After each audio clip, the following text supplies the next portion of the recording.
ఏంటి ఎంత గొయ్యి ఉందా?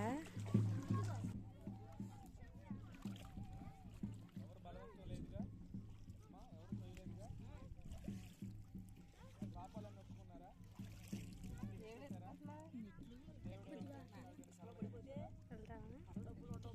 తడిస్తే ఫోన్ వద్దులే వదిలే. దేవుని కొరకు ఆరాధనలో పాల్గొంటారా? దాటుకొని మరి ప్రార్థనలకు వస్తారా? లేకపోతే కుదరట్లేదు నాకు అయ్యా ఆదివారం. మరి దేవుడు మీకు ఇచ్చిన సంపాదనలో 10వ వంతు ఇచ్చి ప్రభు పనులు సహకరిస్తారా అమ్మా?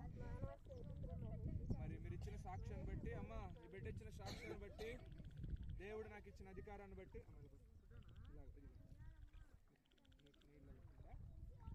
అమ్మ ఈవిడ సాక్ష్యం ఇచ్చింది. ఎవరో ఈ తల్లిని బలవంతం చేయలేదంట, తొయ్యలేదంట.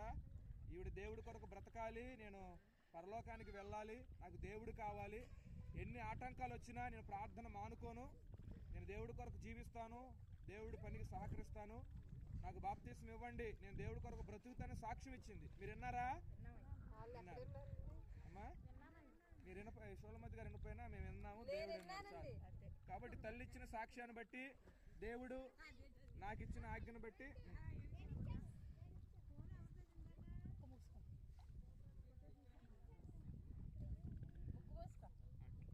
తండ్రి యొక్కయు కుమారుని యొక్కయు పరిశుద్ధాత్మ నామమైన యేసు నామములోకి మీకు బాప్తిసం.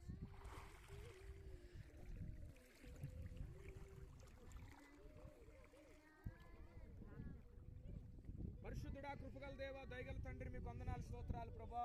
ఈ సమయంలో నా తండ్రి మా రాజేశ్వరమ్మను బట్టి ప్రార్థన చేస్తున్నా. నిజంగా నీ బిడ్డ అయ్యా నీకు పట్ల కృతజ్ఞత చూపింది. ఎప్పుడైతే నీ వద్దకు వస్తూ ఉందో నాయన, అప్పుడు నీ మాటలు వింటూ నాయన నీ బిడ్డ నమ్మకంగా వస్తున్నప్పుడు నువ్వు ఎన్నో కార్యాలు చేసావు తండ్రి, అద్భుతాలు చేసావు.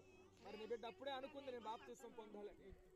బాప్తీసం పొందుకొని ప్రభా నీ రక్తంలో కడగబడి నీ మందులోకి వచ్చిందయ్యా. ఈ బిడ్డను దీవించాలయ్యా.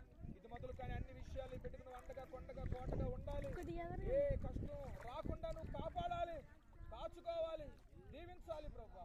ఈ బిడ్డకు నాయన ఎవరూ లేరు నాయన, నువ్వు తోడుగా నిలబడాలి తండ్రి. అయ్యా ఇప్పుడు బాప్తీసం తీసుకొని ప్రార్థన చేస్తూ ఉండగా తన కుమారుడు కూడా మారిపోవాలి నాయన. ఆ రీతిగా సహాయం చేయి, పోషించయ్యా. ఎవరి ద్వారా అలాంటి కష్టం రాకుండా నువ్వు కాపాడు. ఈ బిడ్డకు నువ్వు కాపరగా ఉండు ప్రభా. ఈ బిడ్డ నిన్ను ఒప్పుకుంది నాయన, నువ్వు దేవుడు అని అంగీకరించి బాప్తీసం తీసుకుని దానికి ఈ బిడ్డ నుదుటి మీద సిలువ ముద్రలు వేసి నీ మందులో చేరుస్తూ ఉండగా ఇది మొదలుకు నీ బిడ్డకు నువ్వు అన్ని విషయాల్లో తోడు నడిపి సహాయం చేయాలి. యేసు నామములో ప్రార్థించి సిలువ ముద్రలు వేసి నీ మందులో నేను చేరుస్తున్నాను తండ్రి. ఆమేన్.